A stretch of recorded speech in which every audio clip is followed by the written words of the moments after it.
Assalamualaikum warahmatullahi wabarakatuh. Perkenalkan, saya Manda Yunisa Khairas dengan NIM 2416010143. Saya berasal dari kelas Ekonomi Syariah E. Yang saya hormati Bapak Syaiful Aziz ME selaku dosen pengampu mata kuliah fikih. Video ini saya buat untuk memenuhi UTS mata kuliah fikih. Di video ini saya akan membahas mengenai taharah, salat, puasa, zakat, wakaf, haji, dan muamalah. Yang pertama ada taharah, kesucian sebagai syarat ibadah. Taharah secara bahasa berarti bersih dan suci. Sedangkan secara istilah, taharah berarti mensucikan diri dari hadas dan najis melalui wudu, mandi wajib, atau tayamum, agar seseorang layak melaksanakan ibadah. Islam menekankan bahwa kebersihan bukan hanya fisik, tapi juga spiritual, mempersiapkan hati agar beribadah dengan khusyuk. Taharah terbagi menjadi dua. Yang pertama yaitu taharah dari hadas, yang kedua ada taharah dari najis. Taharah dari hadas melalui wudu untuk membersihkan hadas kecil, mandi wajib untuk hadas besar, dan bertayamum bila tidak ada air.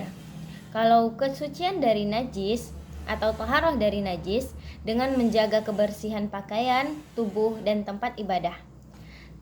Sebagaimana firman Allah dalam surat Al-Baqarah ayat 222, yang artinya sesungguhnya Allah menyukai orang-orang yang bertaubat dan menyukai orang-orang yang menyucikan diri.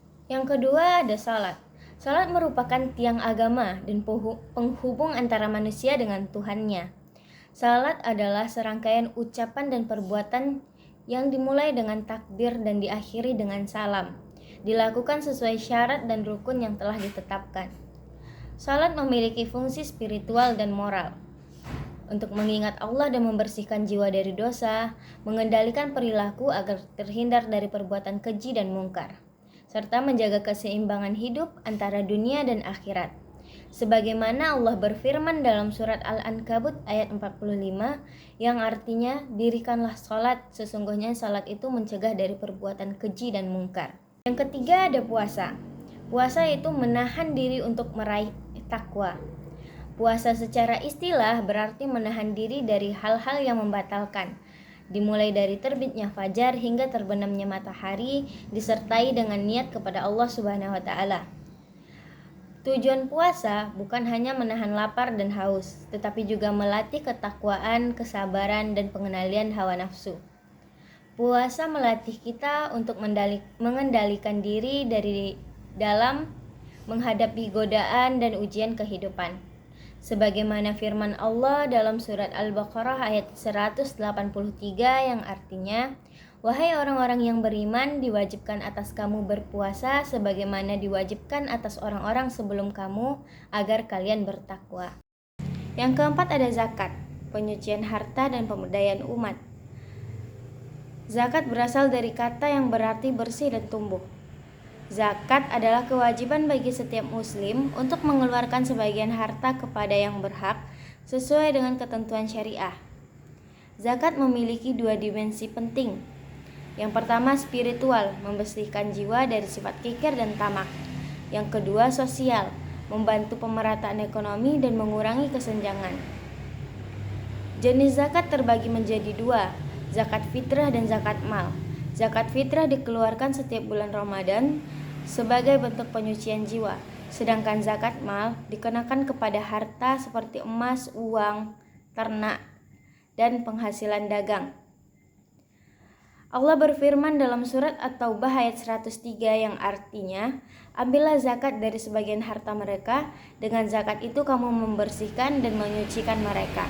Yang kelima ada wakaf, amal jariah yang abadi. Wakaf berarti menahan harta yang bermanfaat tanpa mengurangi pokoknya untuk kepentingan ibadah dan kemaslahatan umum. Wakaf merupakan amal jariah yang pahalanya terus mengalir selama manfaatnya dirasakan. Ruang lingkup wakaf meliputi bidang ibadah, yaitu pembangunan masjid dan pesantren. Sedangkan bidang pendidikan, penyediaan beasiswa dan fasilitas belajar. Ada bidang kesehatan, yaitu pendirian rumah sakit dan klinik gratis. bidang sosial, membantu fakir miskin dan mengurangi kesenjangan sosial. Yang keenam ada haji, ibadah agung dan perjalanan spiritual. Haji berasal dari kata yang berarti menyengaja menuju tempat suci, yaitu Baitullah. Haji adalah rukun Islam kelima, wajib bagi umat muslim yang mampu secara fisik, finansial, dan keamanan. Nilai-nilai utama dalam ibadah haji yaitu kesetaraan. Semua jamaah mengenakan pakaian ihram yang sama. Kesabaran menghadapi tantangan selama perjalanan ibadah. Pengabdian total, itu menyerahkan diri sepenuhnya kepada Allah, sebagaimana Allah berfirman dalam surat Al-Baqarah ayat 196 yang artinya, dan sempurnakanlah ibadah haji dan umrah karena Allah. Yang ketujuh ada muamalah, etika dan hukum dalam kehidupan sosial. Muamalah berarti hubungan atau interaksi antar manusia. Dalam Islam, muamalah mencakup seluruh aspek sosial dan ekonomi yang dijalankan sesuai prinsip syariah. Ruang lingkup muamalah meliputi jual beli dan perdagangan dengan kejujuran tanpa riba, sewa dan pinjaman dengan perjanjian yang adil, kerjasama dan kemitraan dengan musyawarah dan pembagian hasil yang proporsional, warisan dan pembagian harta berdasarkan hukum Islam. Prinsip-prinsip muamalah dalam kehidupan modern. Muamalah tidak hanya mengatur ekonomi, tapi juga membentuk moral sosial. Prinsip-prinsip utamanya yaitu keadilan, kejujuran, saling ridho, dan larangan riba. Sebagaimana firman Allah dalam surat An-Nisa ayat 29 yang artinya, hai orang-orang yang beriman, janganlah kamu saling memakan harta sesamamu dengan jalan yang batil, kecuali dengan jalan perniagaan yang berlaku dengan suka sama suka di antara kamu. Pembahasan tadi dapat disimpulkan bahwa pemahaman terhadap taharah, salat, puasa, zakat, wakaf, haji, dan muamalah bukan sekadar teori, melainkan fondasi untuk menjalankan kehidupan yang penuh makna. Nilai-nilai Islam mencakup 3 dimensi, yaitu spiritual, mendekatkan diri kepada Allah, personal, membentuk karakter yang sabar dan bertakwa, sosial, menciptakan masyarakat yang adil dan sejahtera. Dengan menerapkan nilai-nilai ini secara konsisten, kita tidak hanya menunaikan kewajiban agama, tetapi juga berkontribusi dalam membangun peradaban Islam yang lebih baik. Sekian materi tadi. Wassalamualaikum warahmatullahi wabarakatuh.